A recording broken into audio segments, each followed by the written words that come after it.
മരതകച്ചോല എന്ന അതിമനോഹരമായ ഗ്രാമത്തിലായിരുന്നു മീനുവും ബാലുവും പിന്നെ അവരുടെ കൂട്ടായ ടോബിയും താമസിച്ചിരുന്നത്. മീനുവും ബാലുവും സുഹൃത്തുക്കളായിരുന്നു. നല്ലവരായ ഗ്രാമവാസികളായിരുന്നു ഗ്രാമം മുഴുവൻ. അടുത്തുള്ള നമ്മുടെ കാട് അതിമനോഹരമാണ്. ഒരുപാട് മൃഗങ്ങളും പക്ഷികളും നിറഞ്ഞതാണ്. നമുക്ക് നാളെ കാട്ടിൽ പോയി കളിച്ചാലോ? നമ്മുടെ വീട്ടിൽ സമ്മതിക്കുമോ നീനു? നമുക്ക് ആരോടും പറയാതെ പോകാം. വൈകുന്നേരം ആവുമ്പോഴേക്കും തിരിച്ചു വരാം. ശരി, എങ്കിൽ പോവാം. ടോബി ഇതെല്ലാം കേട്ട് ചെറു പുഞ്ചിരിയോടെ തലയാട്ടി. അങ്ങനെ അവർ രാത്രി ഉറങ്ങാൻ കിടന്നപ്പോൾ മനസ്സിൽ മുഴുവനും നാളത്തെ യാത്രയെക്കുറിച്ചായിരുന്നു. പിറ്റേ ദിവസം രാവിലെ 3 പേരും കൂടി അൽത്തറയിലേക്ക് വരുന്നു.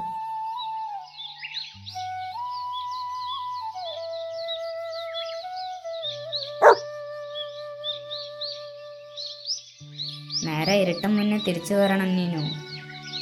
ശരി ബാലു, വേഗം തിരിച്ചു വരാം. അങ്ങനെ അവർ കാട്ടിലേക്ക് യാത്രയായി. നീനു, നീ പറഞ്ഞത് വളരെ ശരിയാണ്. എന്തു ഭംഗിയാണ് ഈ കാട് കാണാൻ. കിളികളും മരങ്ങളും പൂക്കളും പൂമ്പാറ്റകളും നമുക്കൊരു ദിവസം കണ്ടാൽ മതിയാവില്ല. എനിക്ക് വളരെ ഇഷ്ടമായി. ഞാൻ പറഞ്ഞതല്ലേ നിങ്ങൾക്ക് എന്തായാലും ഇഷ്ടപ്പെടുമെന്ന്.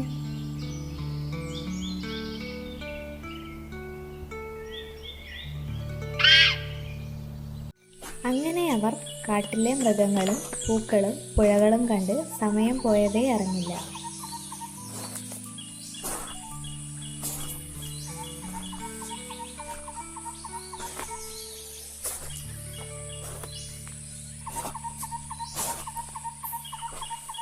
നീനു വാ, പോവാം. സമയം ഒരുപാടായി. എനിക്ക് പേടിയാവുന്നു.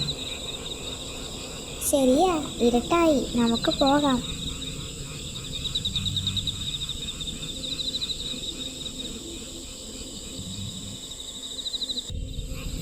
അങ്ങനെ അവർ വീട്ടിലേക്ക് നടന്നു നീങ്ങി. എന്നാൽ ഇരുട്ടായതിനാൽ അവർക്ക് വഴി തെറ്റിപ്പോയിരുന്നു. 3 പേരും പേടിച്ചു വിറച്ചുപോയി. പെട്ടെന്നായിരുന്നു മഴ പെയ്യാൻ തുടങ്ങിയത്. അവർ ഒരു മരത്തിൻ്റെ അടിയിൽ പോയി പതിയിരുന്നു. എന്നാൽ ദൂരെ നിന്നൊരു കരച്ചിൽ കേട്ടു. അവർ 2 പേരും കൂടെ ആ കരച്ചിൽ കേട്ട സ്ഥലത്തേക്ക് നടന്നു നീങ്ങി. അതൊരാനയായിരുന്നു.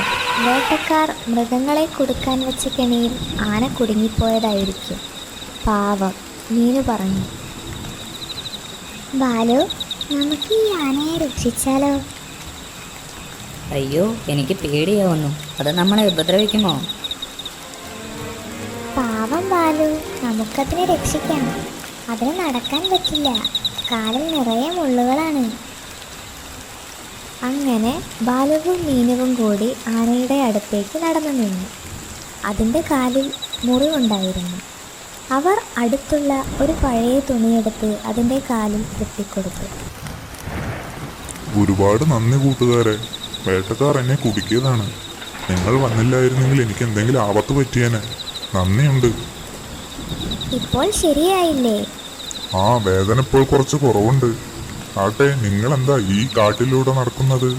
രാത്രിയായാൽ ഒരുപാട് മൃഗങ്ങളുണ്ടാവും. ഞങ്ങൾ കാട് കാണാൻ വന്നതാണ്. കാട് കണ്ട് തിരിച്ചു പോകുമ്പോൾ വഴി തെറ്റിപ്പോയി. ഞങ്ങളെ സഹായിക്കുമോ? അതിനെന്താ, തീർച്ചയായും ഞാൻ സഹായിക്കാം. പക്ഷെ ഇന്നിനി പോവാൻ പറ്റില്ല. നാളെ കാലത്ത് പോവാം. ഇന്ന് എൻ്റെ കൂടെ താമസിച്ചോളൂ. മറ്റു മൃഗങ്ങൾ വരില്ലേ? ഒരു കുഴപ്പവുമില്ല, ഞാൻ നിങ്ങളെ സംരക്ഷിക്കും. അയ്യോ, അച്ഛനും അമ്മയും നമ്മളെ തിരക്കി നടക്കുന്നുണ്ടാവും. നമ്മൾ എന്താണ് ചെയ്യുക? ടോബിയെയും കാണാനില്ല. നമ്മൾ എങ്ങനെ നാളെ വീട്ടിലോട്ട് പോകും?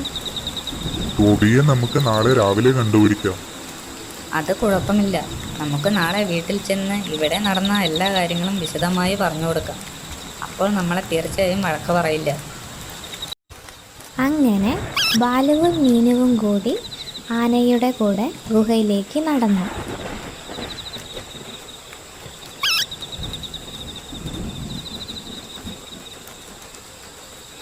അങ്ങനെ കൂരാക്കൂരിരുട്ടായി. ദൂരെ നിന്ന് ഭീകരമായൊരു ശബ്ദം കേൾക്കുന്നു. അതൊരു കൂട്ടം സിംഹങ്ങളായിരുന്നു.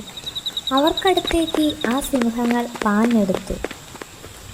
സിംഹങ്ങളെ, നിങ്ങളിവരെ ഒന്നും ചെയ്യരുത്. ഇവർ എൻ്റെ സുഹൃത്തുക്കളാണ്. എന്നെ വേട്ടക്കാരിൽ നിന്നും രക്ഷിച്ചത് ഇവരാണ്. ദയവ് ചെയ്ത് നിങ്ങൾ തിരിച്ചു പോകൂ. അതെയോ, ഞാൻ അറിഞ്ഞില്ല. ഞാൻ കരുതി നമ്മളെ ഉപദ്രവിക്കാൻ വന്ന വേട്ടക്കാരാണെന്ന്. അല്ലല്ല, ഇവർ എൻ്റെ സുഹൃത്തുക്കളാണ്. എങ്കിൽ ശരി സിംഹമേ, ഞാൻ പോയി കിടക്കട്ടെ. നല്ല ക്ഷീണം. പിന്നെ ഇവരെ രാവിലെ യാത്രയാക്കാനുള്ളതാണ്. അങ്ങനെ സിംഹങ്ങൾ തിരിച്ചുപോയി. മീനുവും കൂട്ടുകാരും ഉറങ്ങാനും പോയി. സമയം രാവിലെയായി. ആനയും സിംഹങ്ങളും ബാലുവും മീനുവും മറ്റെല്ലാ മൃഗങ്ങളും കൂടി സംസാരിക്കുകയായിരുന്നു. പെട്ടെന്ന് അവരടുത്തേക്ക് ടോബി ഓടി വന്നു. അപ്പോൾ മീനു പറഞ്ഞു, നന്ദി സുഹൃത്തുക്കളെ, ഞങ്ങളെ സംരക്ഷിച്ചതിന്. ഞങ്ങൾ പോകുന്നു. ശരി കൂട്ടുകാരെ, നിങ്ങൾ ഇനിയും വരണം. ഞങ്ങൾക്ക് നിങ്ങളെ ഒരുപാട് ഇഷ്ടമായി. അല്പസമയം കഴിഞ്ഞതും അങ്ങനെ അവർ ഗ്രാമത്തിലേക്ക് എത്തി.